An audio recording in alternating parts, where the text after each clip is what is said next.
1920 में भी हमारे देश में आज से 100 साल पहले एक महामारी आई थी जिसने बहुत लोगों को मृत्यु की गोद में पहुंचा दिया था। आज भी हम कोरोना की महामारी से जूझ रहे हैं।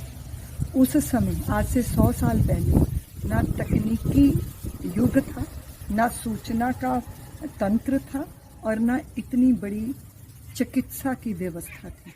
आज 100 साल बाद हम कोरोना की जिस महामारी से जूझ रहे हैं, हमारे पास एक सेकंड में बहुत सारी सूचनाएं पहुंच जाती हैं, बहुत सारी व्यवस्थाएं हैं, चिकित्सा की व्यवस्था है, इलाज की व्यवस्था है। तो ये जो महामारी आई है, जब 100 साल पहले का वो बुरा वक्त बीत गया था, ये भी बीत जाएगा। सबसे बड़ी बात होती है धैर्य रखना। इसलिए मैं समस्त अपने देश के भाई बहनों से ये निवेदन करना चाहती हूँ कि धैर्य रखिए। छोटी मोटी जो आपको लक्षण दिखाई देते हैं उसको कोरोना मानकर अस्पतालों की तरफ दौड़ना उचित नहीं है।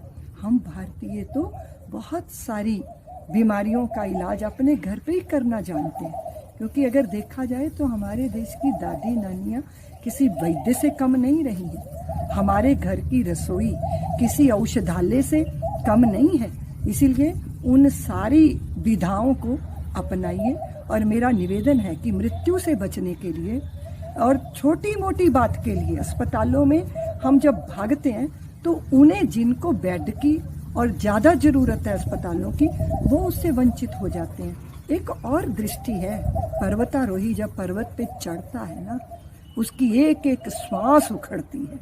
कभी देखता है वो कि उसने वो जो है पल्स ऑक्सीमीटर पर नज़र जाती है, उसकी नज़र नहीं जाती, उसकी नज़र जाती है अपने लक्ष्य पर। उस लक्ष्य को पाने के लिए वो श्वासों का नियमन करता है। मैं ये नहीं कहती कि हम अपने शरीर में जो भी हलचल हो रही है, ये लक्षण है, हम उसको जो है नज़रअंदाज कर दें, मैं ये नहीं कह रही हूँ।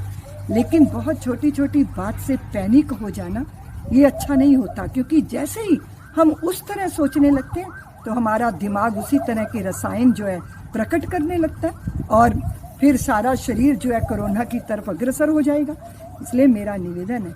दूसरी बात मैं और भी कहना चाहती हूँ कि सीमा पर खड़ा हुआ देश का नौजवान हर क्षण हर पल मौत से जूझता है, मृत्यु की आंखों में आंखें डाल लेता है।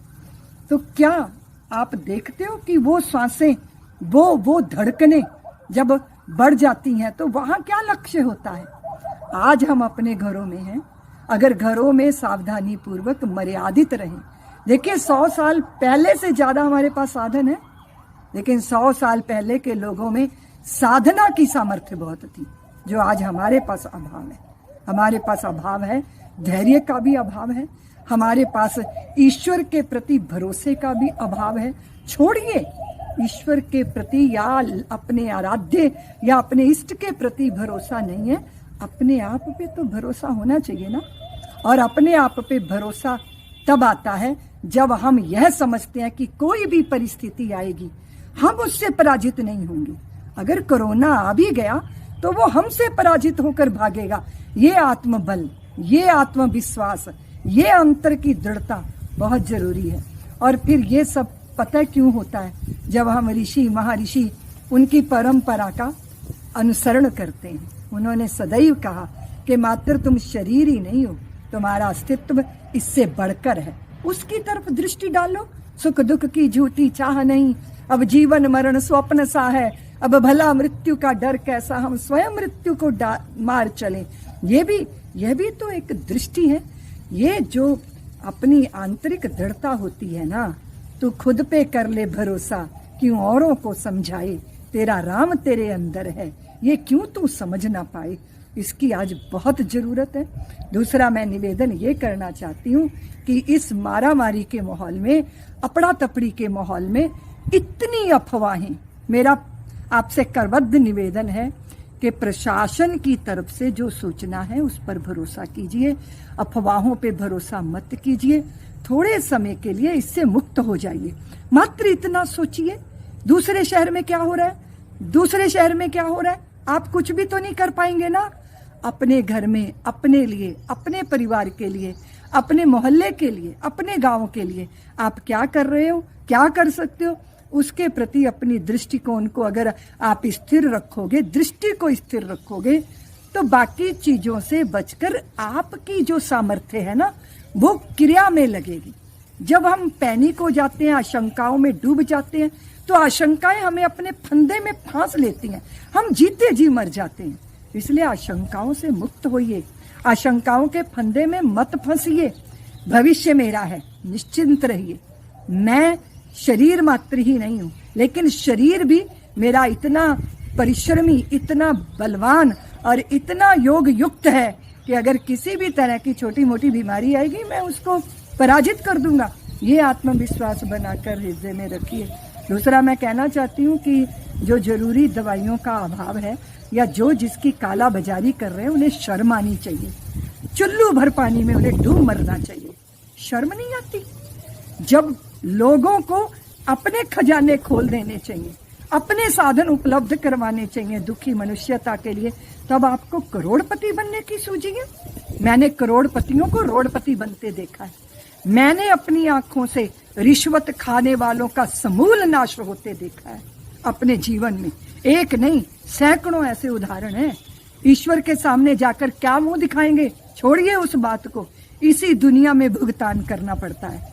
आपने सुना है ना, वो भूकंप में, जब कच्छ के अंदर भूकंप आया था, मलबे में दबी पड़ी थी जिंदा शरीर और मृत शरीर। एक बड़े खूबसूरत मकान जो मलबे बन गए थे, उसके अंदर से निकालने आई थी पुलिस मुर्दों को। पुत्र वधू का शव मिला था ससुर को। पुलिस वालों ने देखा वो शव गहनों से लदा हुआ था, तो उन्होंने उसके ससुर से कहा कि इस शरीर की अंतिम क्रिया तो कर देंगे, पर ये सारे आभूषण, ये सारे गहने उतार लो। पुत्र वधू के शरीर पे, तुम्हारी पुत्र वधू के शरीर पे बड़े महंगे गहने हैं। तो उसने कहा ले जाओ, मुझे नहीं चाहिए ये गहने, ले जाओ ये गहने, ले जाओ इसे। वो पागलों की तरह फटी फटी नजरों से देखकर ये बोल रहा था और उन्हें बता रहा था कि मोरबी का डैम जब टूटा था ना, तब मैंने मुर्दों के शरीर से गहने उतार के अपनी बहू का खजाना भरा था। आज वो बहू उन्हीं गहनों से लदी है, पर मृत है। ले जाइए इसको। देखिए, इस जगत के अंदर कर्म जो होता है ना, वो पीछा करता है, वो जन्मों जन्मों तक पीछा करता है। इसलिए मैं भारत जैसे धर्मपरायण देश को ये निवेदन करती हूँ कि जो धर्म की आभा में जिए, वो कभी भी चित्त को ऐसा कलुषित नहीं कर सकते कि बुरे वक्त में अपने खजाने भरने की सोचें। ऐसे जो लोग हैं वो देश का कलंक है। जो अफवाहें फैला रहे हैं वो देशद्रोही हैं। मैं राष्ट्र से, देशवासियों से, अपने बंधु भगनियों से निवेदन करती हूँ कि अपने खान पान का ख्याल रखिए, संयम रखिए, धैर्य रखिए। और जब धैर्य खो जाता है तब हमारा शरीर एक विचित्र तरह के जहरीले रसायन पैदा करता है। ऐसा मौका मत दीजिए। अपने दिमाग का भी अंकुश कीजिए, मन का भी अंकुश कीजिए, बुद्धि को विवेकवान बनाइए। बुरा वक्त निकल जाएगा, सब वक्त निकल जाता है। आने वाला जो भी पल है वो जाएगा। वर्तमान जो है ना, उसे अतीत होने में समय नहीं लगता, इसीलिए ये भी निकल जाएगा, बुरा वक्त भी निकल जाएगा। अगर पराजित कर सकती है तो हमारी दृढ़ता इस कोरोना को, अगर पराजित होगा ये कोरोना तो हम साधनों से भी करेंगे, पर साधना से भी करेंगे। इसलिए ऐसा निश्चय बहुत जरूरी है। मैं उन परिवारों के प्रति जिन्होंने अपनों को खोया है, बहुत छोटी छोटी उम्र के, बहुत छोटी छोटी उम्र के, वो कलियां जो अभी पुष्प नहीं बनी, वो जवानियां जिन्होंने प्रौढ़ अवस्था नहीं देखी, वो काल कवलित हुई हैं। मैं उन सारे परिवार और अपनों के, जो अपनों ने खोया है, उनके प्रति अपनी संवेदना व्यक्त करती हूँ।